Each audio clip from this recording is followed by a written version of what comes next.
monitor their buildup if they're going to be, if we're back on. So I go home to the good people in West Virginia. I'm trying to explain to them. I said, I really can't. I don't know what the plan is.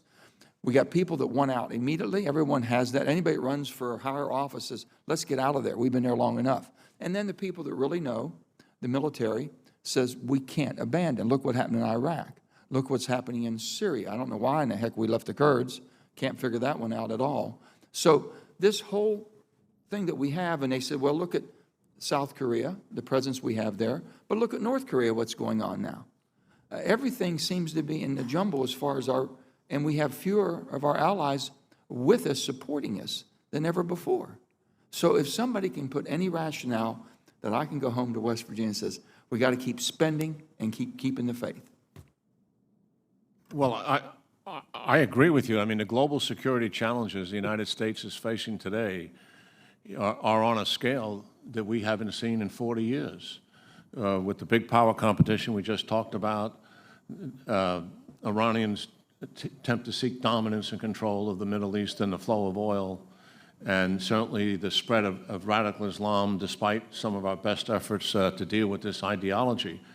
When it comes to the radical Islam issues, I think we've learned to make better choices.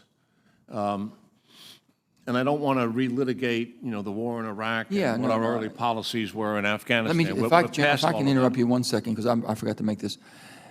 And like I say, we probably have more veterans per capita than any other state. We fought in everything. You name a war, we'll go to it. But with that being said, they bring back to me what Eisenhower said: beware of the industrial military complex. Beware of that. So they're thinking that we're staying engaged because of this military complex, industrial military, that benefits from the wars that we stay in. You have all this right now at a horrible time, at the most strategic time, that we've got to make some decisions in the long run. So just wanted to throw that. Well, I will tell you from my own knowledge of the leaders in the Pentagon, both military and civilian, and they would like to be able to get out of this, certainly. But also at the same time, they've taken an oath to protect the American people, and that's what's driving us. Listen, we have made I think, some very good choices. I described Syria, Iraq, both ISIS, modest investment, big payoff, keep ISIS down, don't let them get back.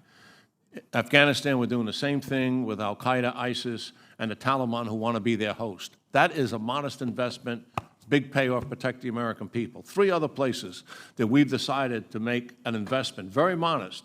We go into Yemen to take down Al-Qaeda when we have opportunities to do so. A couple of hundred people are committed to that. We go into Libya. We stopped ISIS from establishing a safe haven in Libya. That was their choice. And we put our special ops guys in there and hit them hard and kept hitting them. I think that's all great. A couple of hundred guys involved in that. But here's the thing. Now, why do we go to those places? Because just radical Islamists are there? No. We're there because both of those organizations have aspirations to hurt America. Yeah, if I can, and the third place is in Eastern Africa. We've got a maritime task force that every once in a while goes into Somalia and Kenya and goes after al-Shabaab because they have aspirations outside of the region. 6 places we're involved. 40-plus places where radical Islam is in the world. We are not involved. But we are involved in this place because of the security of the American people. That is what you can tell them. Well, I do tell them that, and I'll just follow up with this. They come back to me immediately, and they said, you know what? We don't want all $2 trillion. A little bit of investment in West Virginia. Build us a road and a bridge and a school. We won't burn it down and we won't blow it up. They cannot understand why we're trying to do nation building there. There's no nation to build. The people don't even know what in the heck country they live in.